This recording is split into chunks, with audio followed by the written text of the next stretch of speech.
Hello for statistics and probability 3.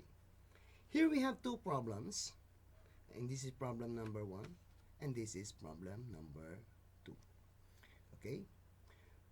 A survey was conducted for problem number 1. Okay? A survey was conducted on the number of TV units per household during the past 5 years in a first class subdivision. The data is shown below. Now here is the data. Okay? On the first row, we see the number of TVs represented by X. On the second row, we have the probability of X. Okay. So on the second column, we are seeing, on the second row, rather, we are seeing the corresponding probability for each X. Okay. Now, for the formula, for the mean, here it is given. Mean is represented by, here is the formula, is represented by the Greek letter mu, or in algebra, this symbol x with a bar on top is being used to represent the mean. Okay, the mean is now equal to x sub 1 times the probability of x sub 1 plus x sub 2 times the probability of x sub 2. Okay, and so forth and so on. In this case, it is up to x sub 6 times the probability of x sub 6. Okay, solving for the mean, we have, again using the formula, okay, 2 times 0.15 plus 3 times 0.40 plus 4 times 0.25 plus 5 times 0.12 plus 6 times 0.08. Now, taking each product, we have, here we have 0.3 plus, here we have 1.2, here we have 1.0 plus, okay, 5 times 0.12 is 0.60 plus 6 times 0.08 is 0.48. Okay, taking the sum, we have 3.58. Now, the mean is now equal to 3.58. Okay? Now, for the second problem, okay, a survey was conducted to find the number of cars each household owns in a particular subdivision. The result is shown below. Here is the data. Okay, the questions are, find the variance and standard deviation for the probability distribution. Okay, so on the first row, we have X. Again, we have the X, number of cars. And on the second row, we have the probability of X. Now, for the variance formula, we are given sigma squared is equal to the sum of x squared times the probability of x minus the mean squared. For the standard deviation formula, we have the sigma, or the square root of this value. Then we are now able to get the standard deviation. In this problem, we cannot directly solve for the variance. Why? Because we do not know the value of the mean. So we are going to solve for the value of the mean first. Now, how are we going to do this?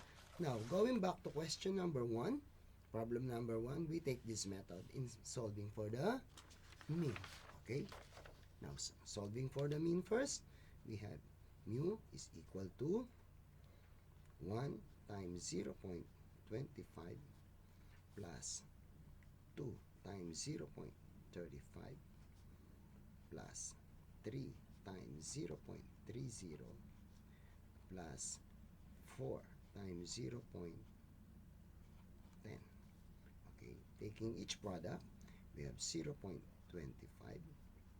plus 0.7 plus 0.90 plus 0.40. Okay? Now, taking the sum, we have mean equal to 2.25. Now, the mean is now equal to 2.25.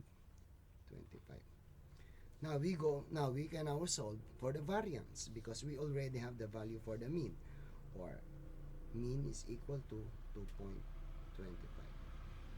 Okay, remember these two symbols represent the same variance. Okay, now taking the formula, solving for the variance, we have the sum of, okay, x squared, this is 1 squared, times 0.25 plus 2 squared times 0.35 plus 3 squared times,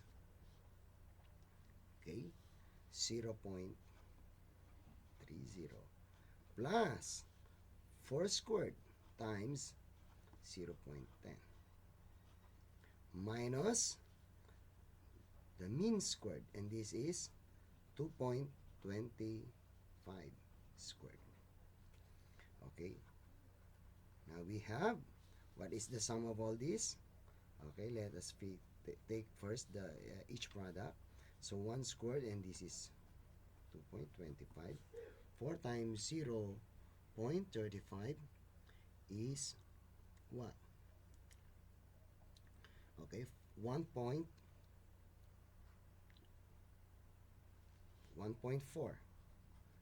Okay, plus 3 squared times 0.3 is 2.7 plus 4 squared times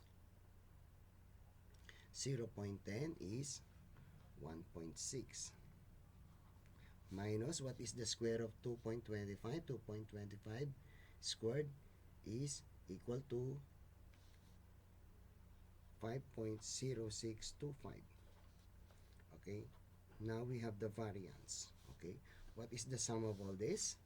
The sum of all this is equal to 5.95 minus 5.0625. The variance is now equal to what?